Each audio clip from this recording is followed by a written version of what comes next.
Yung mga DDS. Oh, Jonel, shoutout sa iyo. Salamat sa pagiging bagong subscriber o bagong miyembro nitong YouTube channel natin. Nakikita niyo po yung pinapakalat nila, mga kababayan? Nababasa niyo? Ano po ang sabi? Duterte Park. Okay na. Duterte Park. Nasa Google Map na daw ho, mga bossing.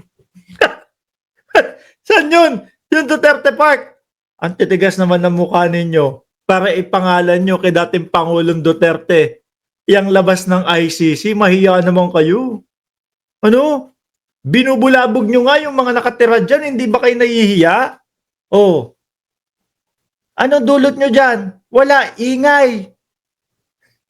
Tapos, pinalitan nyo pa yung pangalan nung kanilang lugar, Duterte Park, at sinasabi nyo, nasa Google Map na. Ayan, nakakulay blue pa, oh. DWAR Abante Radyo. Nasa Google Maps na ang label na Rodrigo Duterte's Park sa The Hague, Netherlands. Palibasa ho, kasi mga kababayan, soplak itong mga supporter ng China. Ano po? Soplak, bakit to? Eh kasi yung idol nila si Marcoleta na soplak ng Google eh. No?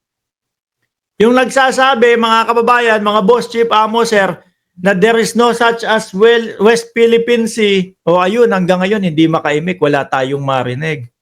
Kaya syempre, yung mga DDS, makitid lang naman ho yung mga utak niyan eh.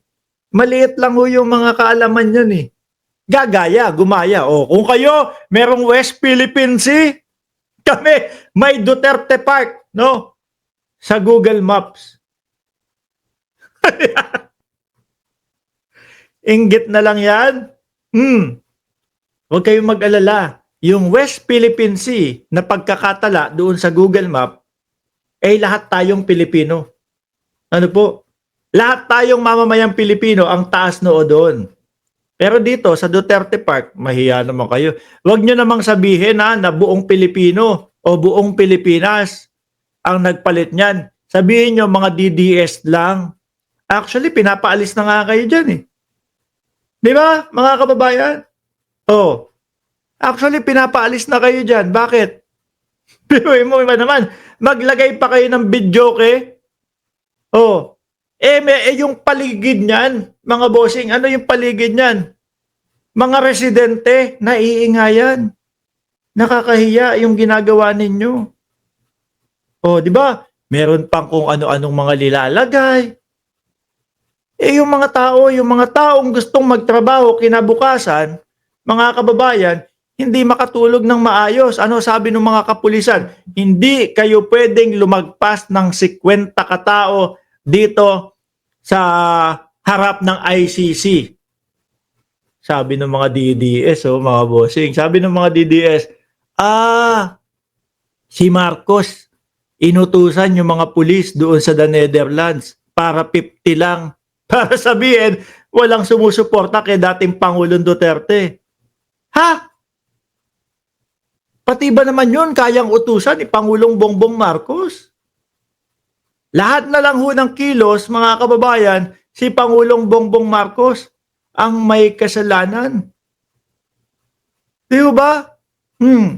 Kung ano-ano kasi Alam nyo, magsiuwi na kayo. No?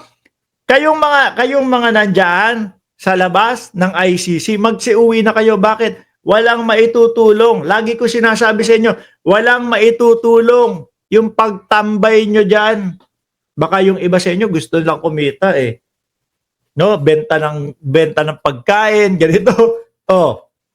Di ba? Walang maitutulong yan kasi hindi naman kasama doon sa judging yung audience impact. Wala yan. Oh. Inilalagay nyo lang sa kahihiyan ang sambayan ng Pilipino. At kung pwede ba, wag nyo gagamitin yung pangalan o yung pangalan ng ating bansa, Pilipinas, kasi nagmumukhang pati kami sumasama diyan. Mukhang pati kami nakikisimpatya diyan, hindi, no? Ano sabi sa survey? 52 hanggang 54, 62 hanggang 64 na na porsyento ng mamamayang Pilipino gusto diyan litisin si dating Pangulong Duterte. Di ba, mga kababayan? Oh, kukunti lang kayo. Actually nga, yung mga campaign rally ninyo, covered court na lang ang ginagamit nyo, hindi nyo pa mapuno. Di ba? Tapos sasabihin nila, naku, konti na lang kayo. No? Ubus na kayo. Yun pa ho ang sinasabi ng mga Duterte supporter. Samantalang yung mga pa-EDSA nila, wala nang pumupunta. Di ba? Basahin ko 900 viewers. Sa 9 na minuto pa lang tayo, 905 viewers na. DWAR Abante Radio. Nasa Google Maps na ang label na Rodrigo Duterte Park sa Daeg, Netherlands. Palibasa, merong West Philippine Sea. Bad trip po sila doon, Bad trip sila doon, mga kababayan. Matatagpuan ang Rodrigo Duterte Park sa harap ng detention facility ng International Criminal Court, ICC. Basahin dito. Ayan, may mapa pa, Anak na tinapa, may mapa pa talaga. Asa nakasulat dito? Ayun. Hindi kayo na. Kayo na. No? Ibang klase kayo. Nahiya naman ang Netherlands sa inyo. Kayo na ang nagpalit ng pangalan. Baka mamaya magtayo kayo ng rebulto dyan, Dahil sabi ng dating Pangulong Duterte, mag-ambag kayo. Magkano daw? $5? Mag-ambag-ambag. Magtayo ng rebulto. Mga kababayan. Itatabi pa. Sa gilid ni Rizal. Naku, kakahiya naman, no? Alam niyo kung saan nyo ilalagay yung rebulto na sinasabi ng dating Pangulong Duterte? Ilagay ninyo doon sa loob ng impyerno ni Kibuloy. Imperyo. Sorry naman, alam ko madaming DDS. Diyan sa TikTok. Alam ko kung paano nyo sinasamba si Kibuloy. Sorry, nagkamali lang Yung impyerno, ibig ko sabihin do imperyo ni Kibuloy. Ipasok nyo yung rebulto ni dating Pangulong Duterte do sa imperyo ni Kibuloy. Sa loob nun, malamang walang magrereklamo. Pero kung sasabihin nyo, ilalagay sa gilid nung kay Rizal, naku po, baka hindi mangyari. Baka sugurin kayo ng mamamayang Pilipino. Isa sa naiisip ko pag nanalo si Marcoleta, mga kababayan. Ayan ang isusulong ni Marcoleta. Tayuan po natin na rebulto, ang dating Pangulong Duterte doon sa gilid nung rebulto ni Jose Rizal. O kaya ang gawin ninyo sa loob ng bahay ni dating Pangulong Duterte, doon itayo yung rebulto. Pero wag doon sa kay Rizal. Hindi papayag ang sambayan ng Pilipino doon. No? Grabe naman kayo.